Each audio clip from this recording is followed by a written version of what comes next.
सुप्रभात सज्जनों। और आप देख रहे हैं यूट्यूब चैनल पटवाल पहाड़ी। और आपका स्वागत है मेरे आज के टॉपिक अग्निपथ। जो अग्निपथ जो है ये रिक्रूटमेंट है जो सैनिकों की भर्ती होनी है 4 साल के लिए। उसके बारे में प्रेस इंफॉर्मेशन ब्यूरो जो defence wing government of India ने 14 जून को एक प्रेस रिलीज की है, उसके हिसाब से तीनों सेनाओं में 4 साल के लिए सैनिकों की भर्ती से संबंधित है। अग्निपथ के कुछ साइलेंट फीचर्स मैं आपको समझा देता हूं। अग्निपथ की स्कीम के अंदर जो रिक्रूटमेंट होगी, जो सिलेक्टेड कैंडिडेट होंगे उन्हें अग्निवीर के नाम से जाने जाएगा, जो अगले 4 साल सर्विस करेंगे। इसे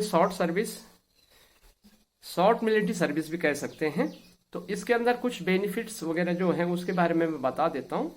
तो जो एक सैनिक होगा उसको 4 साल के लिए जो पेमेंट मिलेगी, फर्स्ट ईयर जो होगी उसकी 30,000 रुपये, फर्स्ट 30,000 रुपये पर मंथ उसकी सैलरी होगी, जिसमें से उसको इन हैंड 21,000 रुपये मिलेंगे। और जो सेवानिधि है जो लास्ट में उसको, जैसे हम सेना में प्रोविडेंट वगैरह फंड होता है वैसी सेवानिधि होगी, जो 9,000 रुपये जो इसका 30% है वो कटेगा।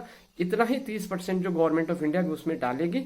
सेकेंड ईयर में इनकी पेमेंट होगी 33,000 रुपये पर मंथ, जिसमें 23,100 रुपये इन हैंड मिलेंगे, 9,900 रुपये सेवानिधि में जाएंगे और उतने ही गवर्नमेंट इंडिया भी इसमें ऐड करेगी।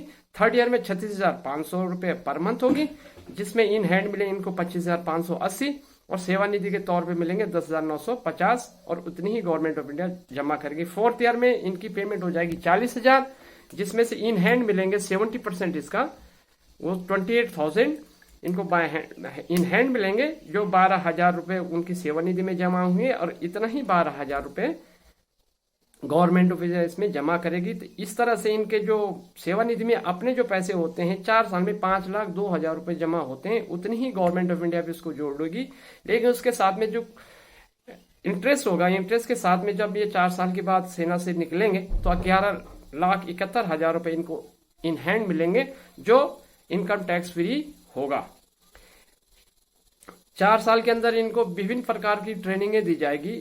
मिलिट्री बेसिक मिलिट्री ट्रेनिंग भी होगी, जिसमें रिक्रूट ट्रेनिंग बोलते हैं, वो भी रहेगी। और उसके बाद इनको जैसे हर एक सर्विस में जो भी आर्म्ड फोर्सेस की सेनाएं हैं उसके हिसाब से अपने हिसाब से वो ट्रेनिंग वगैरह सभी होगी। उसके बाद 4 साल के बाद जब ये 4 साल पूरे हो जाए उसके बाद इनको परमानेंट सर्विस के लिए भी ऑफर मिलेगा। और ये एप्लीकेशन 4 साल के बाद उनके परमानेंट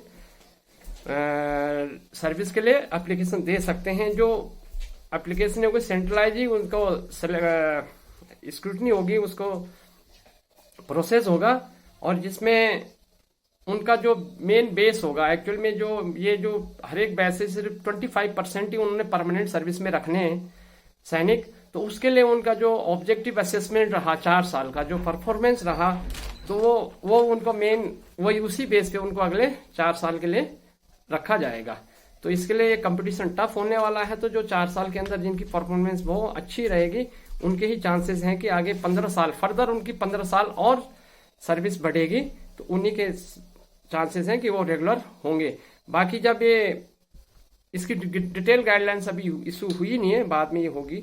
इसके बारे में लास्ट में मैं कुछ इनरोलमेंट से संबंध में बता देता हूँ कि जो इसकी इनरोलमेंट होगी, भर्ती रिक्रूटमेंट होगी, वो थ्रू ऑनलाइन होगी, ऑनलाइन सेंट्रलाइज सिस्टम में होगी। ऑल 3 सर्विसेज की स्पेशलाइज रिलीज भी होगी, इसमें स्पेशलाइज रिलीज होगी और कैंपस इंटरव्यूज भी होंगे, जैसे रिकॉग्नाइज्ड टेक्निकल इंस्टीट्यूट वगैरह जो होते हैं जैसे ITI वगैरह वगैरह में, इनमें भी ये इंटरव्यूज के तौर पे भर्तियां होगी।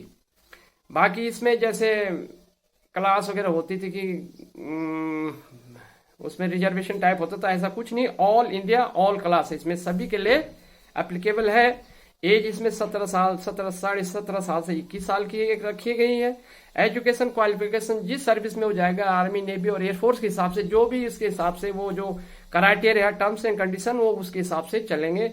जैसे नॉर्मल एक सोल्जर GD के लिए, मतलब मैं एक इन्फेंट्री का सोल्जर बोलता हूँ, सोल्जर GD है तो उसके लिए 10th क्लास है।